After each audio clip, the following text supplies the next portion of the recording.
Bargo devasya dimai diyuyona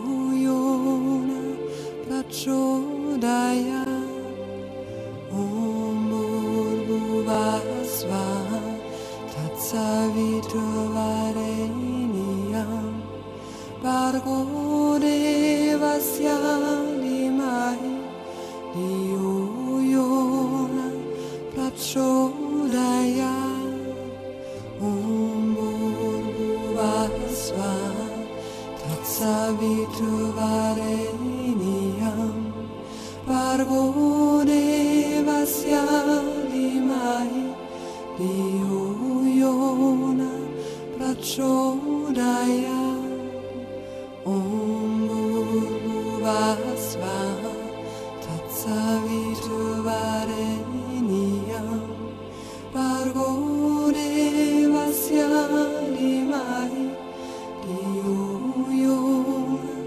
prachodaya.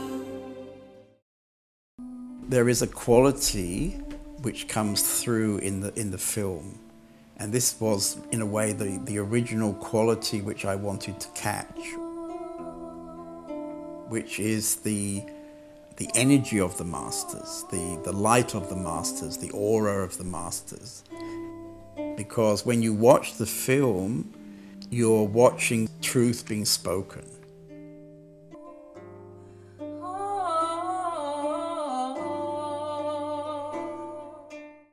Many seekers are looking for enlightenment as if it is an experience. What is enlightenment? Sometimes we use words that can point at what really cannot be said in words. And for a while, a word may be useful and fresh and, wow, throw you back into the unknown. And then it becomes something and we go, oh yeah, right, enlightenment. The moment you ask the question, you make it an object. And I look at this object and I can't find this object. Buddha's enlightenment, Ramana Maharshi's enlightenment. And simply because Ramana had his, therefore the seeker may think this is what I should work towards, or I shouldn't work towards, but I should wait for grace. I've never met her. And then grace will come, and then that will change my life. Enlightenment is to see that what is self is ever enlightened, and that what is not so self will never be enlightened. And then to be that what is self. And then there is no before and no after in it. And this is not something big or something small. This is simply a little aha.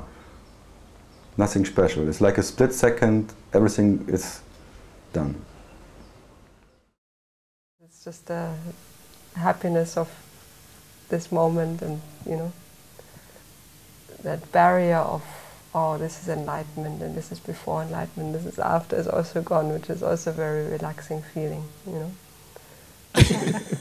So you don't care too much about enlightenment either, I think. I have no idea. I really don't know.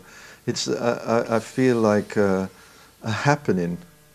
You feel like a happening? Yeah. I'm just, things happen and I'm part of that happening, and that's what happens. And it will happen until I stop happening in this physical body, and then something else will happen. This word is one of those words which has a strong emotive energy in it. When I was younger, it had the effect of completely changing my life. And I saw it as a kind of solution. Later on, it became a difficult word when I realized that there was no such thing as enlightenment.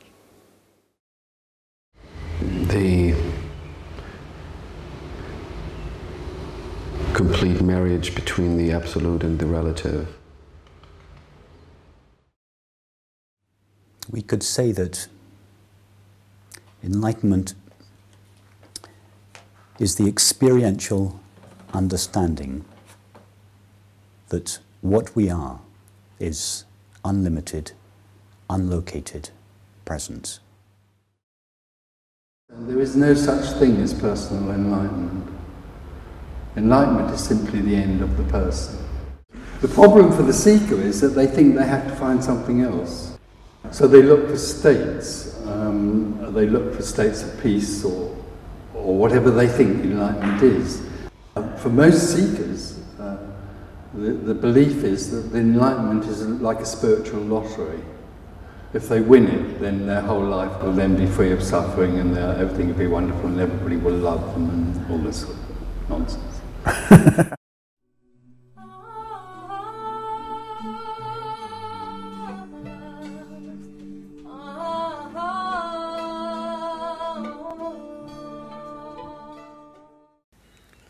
Ramana said self-enquiry is the most direct route to realizing the self. What do you say about self-enquiry and how to conduct self-enquiry? It is so valuable to come to know whom I. For me, as a meditator, when I hear it on the path, that I should ask myself whom I was not interested. Only if I came to Punjaji, everybody whom I, okay, Dolano. Then if everybody asks whom I, let's find out whom I, okay, what to do, isn't it? So when I came to know whom I was so surprised. It made all the difference. You know, a meditator can't really come to know whom I'm in total agreement with Ramana's words. It is the most unsparing tool, instrument, practice, if you may say, for blowing the cover and exposing that the ego, the feeling of I, based upon the idea that I'm the body-mind, is a complete fake. I say it is as quick as looking in the mirror and seeing one's reflection. The mirror doesn't give an opinion. It doesn't tell you, please wait, I'm too busy. It's always available. And I would somehow liken the inquiry to that type of effectiveness. If you keep talking and saying, what am I, there is no room for the answer. You are always projecting your own stuff. So really, the important element of the self-inquiry is not the question, what am I, being asked, but rather the listening to the answer. So it could be said that the question, what am I, it would be enough to ask it once, and then to listen to the answer. And then our life, in all its details, our daily life, then becomes the listening to the answer, you see?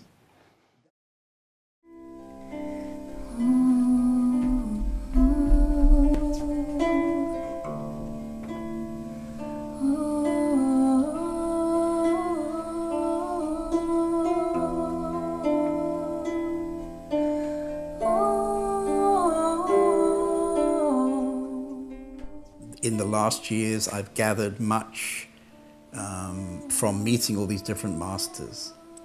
There is 16 answers to each question.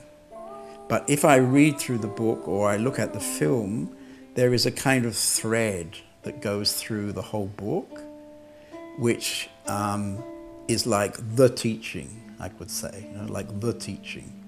And this, the teaching, has definitely influenced some aspects of what I would share with people.